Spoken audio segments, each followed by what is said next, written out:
Je voudrais aussi témoigner toute ma gratitude au président du Sénat et au président de l'Assemblée nationale pour leur appui dans les cadres du contrôle parlementaire, mais aussi des lois déposées au niveau du Parlement. Je voudrais enfin remercier l'ensemble de la population congolaise dans son ensemble pour la compréhension et surtout pour l'adhésion pour des réformes parfois douloureuses que nous avons entreprises, mais réformes inévitables pour permettre à notre pays d'accéder à une certaine opportunité de poser les bases solides d'une croissance forte et durable.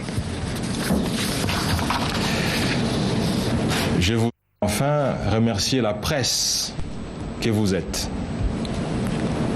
pour nous avoir compris dans cette démarche qui consiste parfois à naviguer à contre-courant.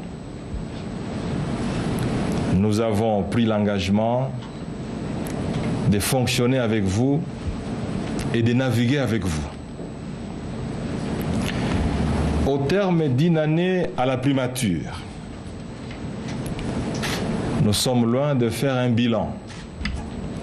Nous essayons de le faire le 9 mai, date d'investiture de l'ensemble du gouvernement.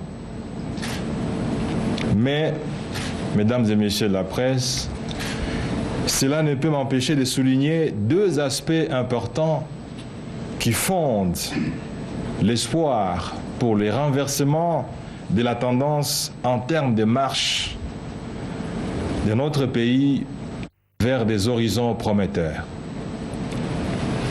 Au plan économique, le gouvernement a œuvré sans relâche en faveur de la consolidation du cadre macroéconomique, mais aussi en faveur de la croissance économique. La stabilité des prix intérieurs et du taux d'échange est devenue une réalité dans notre pays. Le taux d'inflation est descendu à son niveau le plus bas depuis près de 30 ans, 2,7% en 2012. La croissance économique est montée à plus de 7% en 2012. Et elle devait culminer à plus de 8% en 2013. La rigueur dans la gestion des finances publiques, n'en déplaise à ceux qui n'aiment pas la rigueur, et la bonne gouvernance, exercées sur l'ensemble des secteurs, ont permis à notre pays de renouer avec le financement des projets à caractère social sur base des ressources budgétaires propres. Aujourd'hui, la construction des routes, la construction des hôpitaux,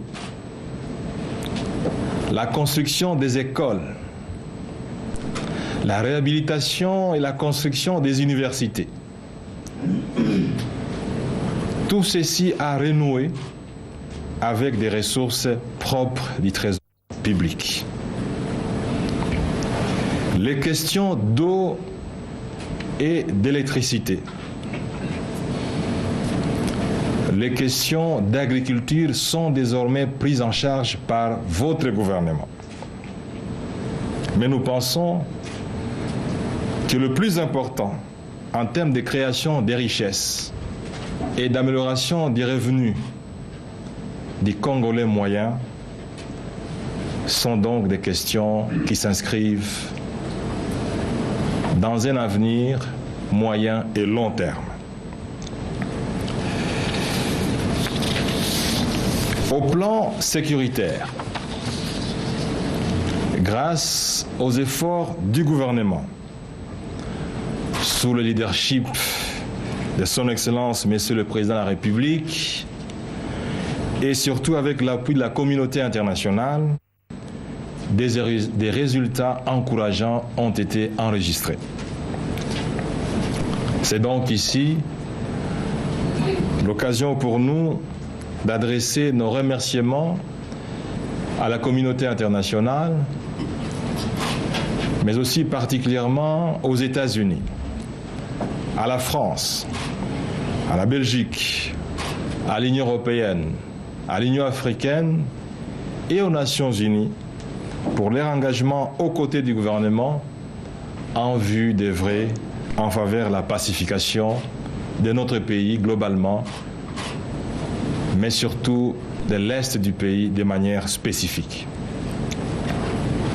Enfin, mesdames et messieurs de la presse, en termes de perspective, le gouvernement s'engage à poursuivre les réformes dans l'ensemble des secteurs de la vie nationale, y compris les secteurs des mines, le secteur des hydrocarbures et le secteur de la forêt, sous la conduite éclairée du président de la République.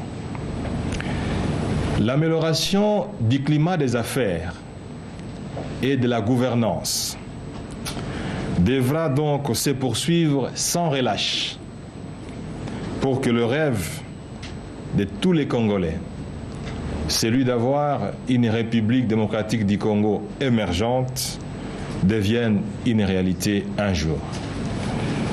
Je vous remercie pour votre aimable attention.